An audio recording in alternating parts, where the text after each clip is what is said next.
So guys, luto tag isda today. Kaya makamingon, yung ipalit akong isda sa ako ang jowa o sa akong anak. So, muna ilang surprise ako. Tapos, ato na sang limpyuhan ng isda para maprito na ito pagkahungan. Atong kuad o kanang mga bukog, ikog, ug unsa pa diha, imbis-imbis, wapa na himbis. So, kana marag pa ko nga gamay, unsa ba na, unsay tawag ka na kabalo. Hiligar ko isda, pero di ko kabalo unsay mga tawag ka na mga part guys. Atong kuad og mga kuan karita mga tunok. More na siya. Wala natin waon, giwan ako kaupat, para po tas-tas tong kaon sa isda. Naitrili ba, hugas na ito paspas. Na, putang asin, bulbura na ito asin para dili po siya ingon nga tabaang ba, para nailasa, nga lami-lami po lasa guys. So, mura na sikreto diha. Pag human na ito budbudog asin, ato na siyang ready ng kalaha. Before, lamiag pero maon. Siya. Tapos, ready to eat. Now, prepare na ko og suka, tuyo, og chili nga. Tinanom sa akong garden. Kay halang-halang po.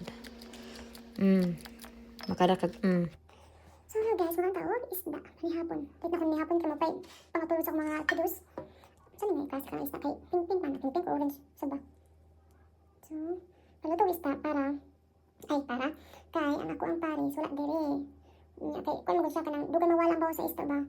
Sila ko ganyan buwan kay ko sa di ko sa ko ano kanang murag magahuom ba sa balay. Diba so kaya nang dire kay ako ra man ako anak.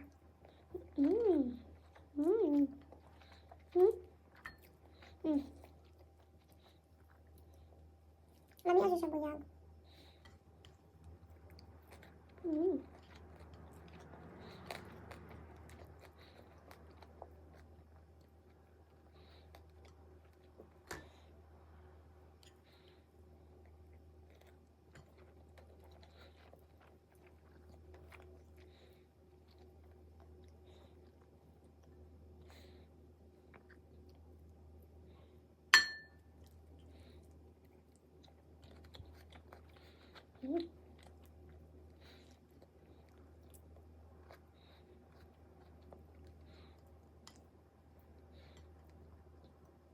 Halangan di ako dyan.